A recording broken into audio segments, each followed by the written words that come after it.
Today we're gonna see some attacks in Town Hall Cups, specifically Town Hall 9. Now this is going to be organized by Supercell and we are going to witness an epic matchup in semifinals and the grand finals. So we're here on the first attack and we got Eve Maxi, of course.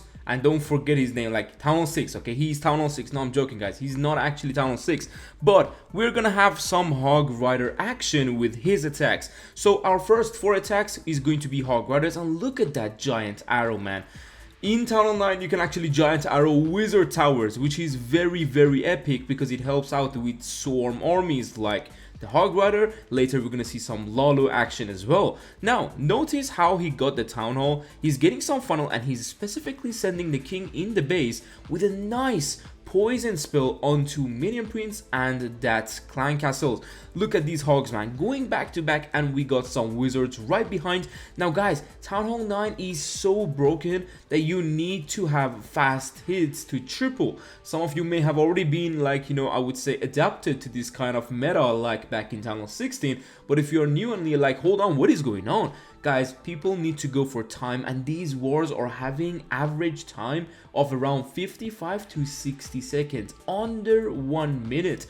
This is how this team has gotten the championship. Big shout out to them, massive work done, but obviously a very quick and crushing hit from Eve Maxi.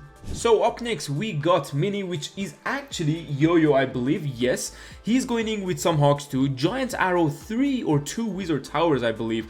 It's insane, man, how this giant arrow gets values. Now notice this again, he's wallbreaking the queen. He's gonna try his best to tank some of these defenses and take down, but at the same time he's also starting the attack technically. Skeleton spells in this Town Hall is basically getting used to tank wizard towers, which is insane. He's got a lot more of these skeletons which he can tank, sprinkling the hogs for each of these compartments, 3 to 4 sprinkles, so he can actually get the defense done and get the cleanup right before it. King ability intact, and oh my days, man, this was a quick attack, man. I don't think I've seen this quick attack with hogs. Like, holy hell, hogs are fast, but sometimes Lalo is going to even be crushing and fast too.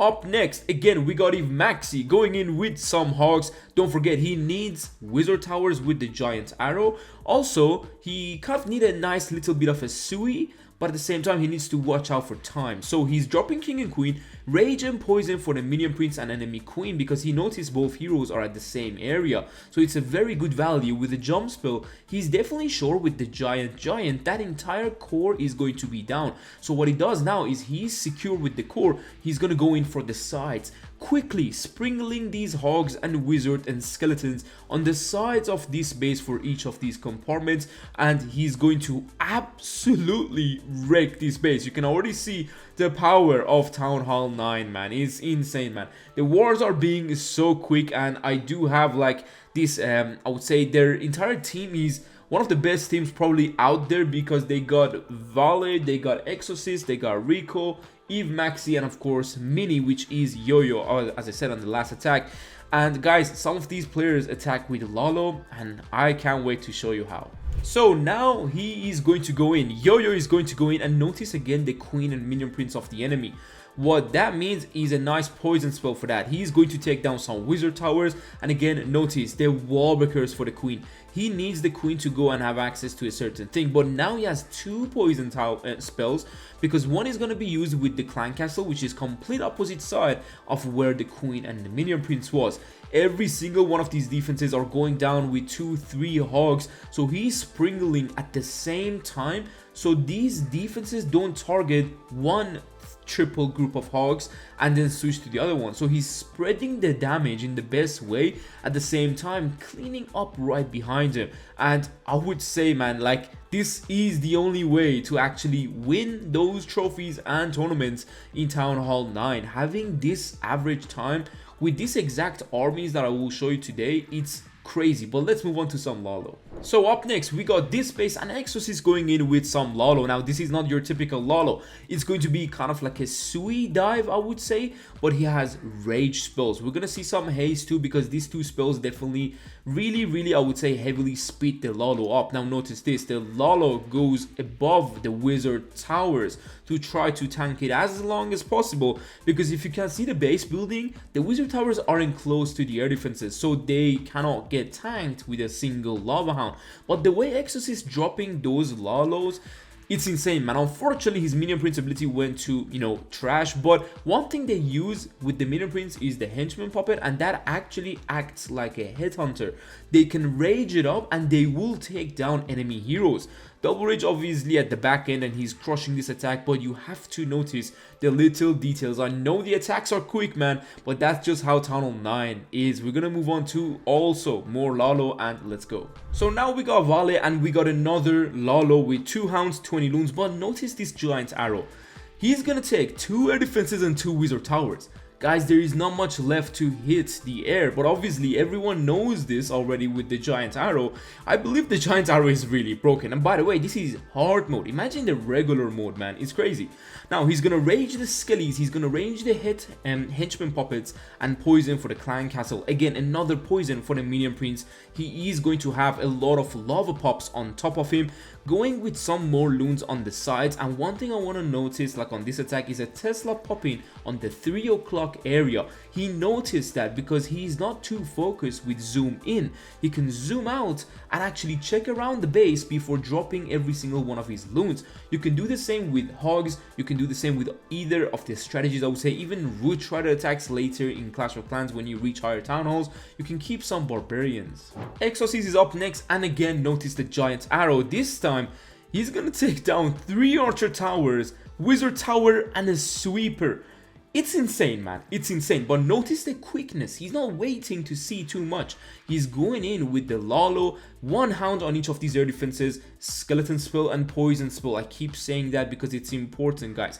Again, another Tesla on the 12 o'clock. He notices it, drops a loon obviously on it, some poison spell, and obviously some cleanup. Each defense takes 2 to 3 loons, depending on how much, like I would say, air damage is around them. But typically what these guys do, if they have a lava hound around that area, they will drop 2 loons because things can get tanked. If they don't have a lava hound, they drop 3 loons. So the first loon usually dies earlier, so the other 2 will actually take down the defense. It's going to be same kind of drops as Hogs, so they kind of, I would say, widen out the damage output to their troops. Up next we got Vale and our last Lalo attack of today. So he got 2 poison again, because you can now again see the minion prince is a bit further than the clan castle, same as the queen. 1 love hound on these defenses, like air defenses, going with the early minion prince ability for this entire side. I think he wanted the expos too. The air expos would have been perfect, but notice a poison on the enemy clan castle troops. Queen is barely staying alive. Lalo on the lower side too, and he only has the town hall area, but he's not rushing it too much. He wants the Lalo to join in and tank for the queen, so now he can take down the defenses surrounding the town hall, meanwhile also having a skeleton spell behind the queen so she can turn back, and then the minions can still do the cleanup whilst the queen is being tanked. It's crazy how these little details are going to speed the attack up one by one, and it happens on every single one of their attacks. If you miss a certain thing, the attack can easily cost you 5 to 10 more seconds, which that could cost you the entire war. It's insane how close these are, but let's move on to some Pekkas. Up next we got wider bases. These are going to be designed to make sure you don't really quickly take down the base. But one thing this team has done is they brought another strategy for these, and it's going to be Pekkas. Guys, the skeletons in the core crushing this area with like a rage. It's insane, man. But notice how they are going to have some wall breakers, Pekkas, so they have access to the entire base. Meanwhile, these areas does not have too much damage, so 1 Pekka is enough for these areas. Meanwhile, their queen and king will take down the base also from different areas. They're not usually having king and queen or minion prince and queen at the same area like most of the people would have think of, so they're having them separated to try to get as much value in time as possible. Did you ever know that Pekkas can clear base in literally 50 seconds? Absolutely crushing attack from Rico. So we got lastly another hit from Rico. He is a Pekka player, I guess, but guys, notice the time. 46-second attack with a Pekka army. And guess what? This is just way too quick, man. And they're taking the king with the Pekkas because they can use the spiky ball to try to boost up the last few defenses, going with these skeletons for the point defenses. Notice, the skeletons on this attack is actually never close to the wizard towers, but they're close to the point defense. Whereas with the Lalo and the Hogs, they want to tank those, I would say, splash damage defenses. Rage for the wizards to get through that area, jump for the king to get through the left and go to the core. Notice, he's still keeping the enemy, like his king ability, and he's going to crush the back end with the spiky ball. Hopefully you guys enjoyed these 3 armies. We're going to go to the war stat and just see this average seconds, man. It's absolutely crazy how they're just coming with this average. And big shout out to their opposite team because they're doing nearly the same. Hopefully you guys enjoyed this video. The arm links will be down below in the description. As always, take care and peace.